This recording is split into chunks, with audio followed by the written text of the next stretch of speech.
Morning, everybody. This is Jack Long, the Mad Scientist, and today I want to go over with you about how to adjust the in-trim settings on the IT03 in-trimmer on the Biesse 1300 series Edgebanders.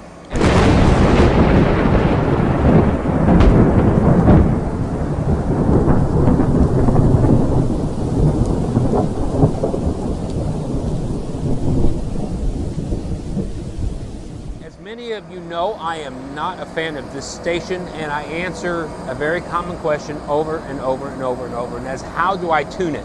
Because it is once you learn how to tune it, it's not too bad, but their instructions and the manner in which they go through an adjustment, it's just really it's a hokey station.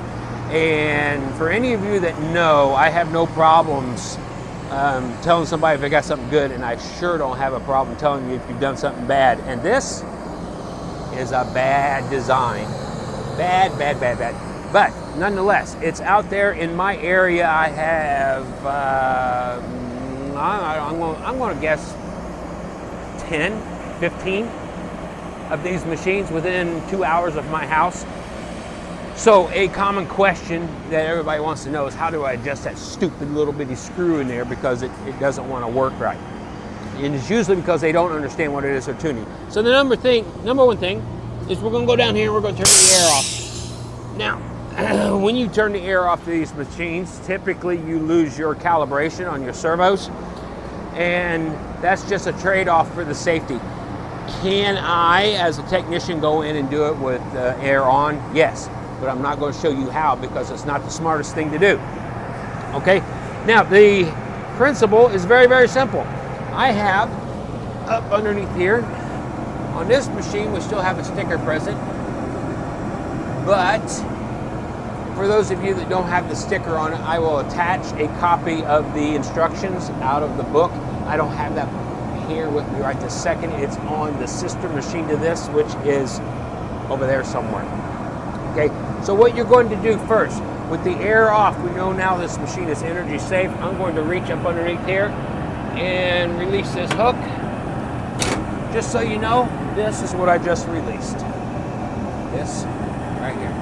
This safety hook, this hook is what keeps the station track back. If you don't release that hook, it won't shuttle. Okay, now what we're going to be adjusting is here. You're going to see this hole here and a slot on this side. These are your references. So what I have is a setting that is for straight, and I have a setting that is for bevel. And that's based off of this diagram. Okay? So I have a bevel, which is the top settings, and I have straight, which is the bottom settings.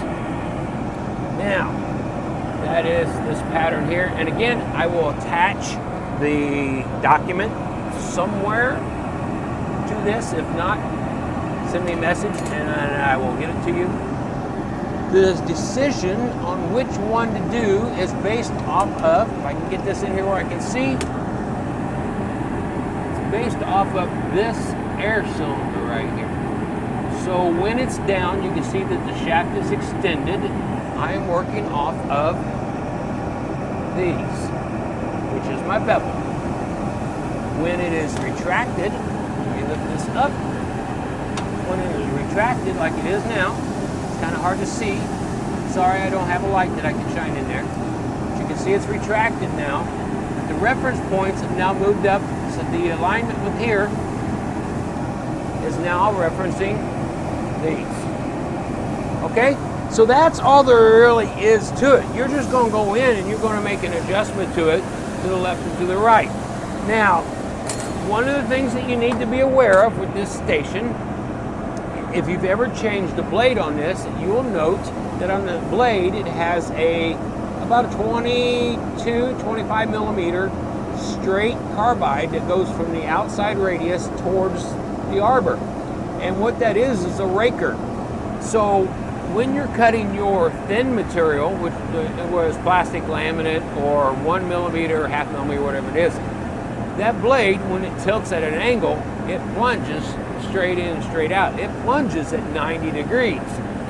It's not like a typical flying saw where when you are tilted at 15 degrees, it plunges at 15 degrees.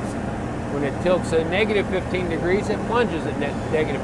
Not on this system. On this system, the plunge is always at 90 degrees, and the function of it cutting in and out is done with that raker tube. So if you go to introduce a regular saw blade on there and it doesn't have the raker tooth on it, it won't cut right, because this station has certain design criteria that required them to do it this way.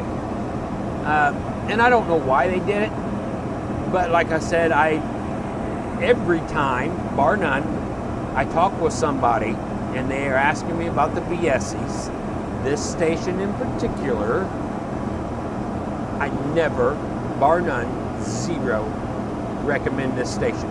Okay, it's just a bad station. It's too much going on. It's too under-engineered for the speeds it's got to do. And they've had existing stations that work much better, but they built this one. So now I'm stuck with it with my customers.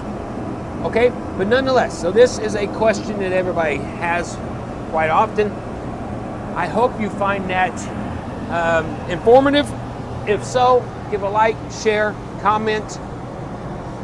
Look out into the comments for the documentation for this. And as always, guys, be safe out there, and let's go make a million.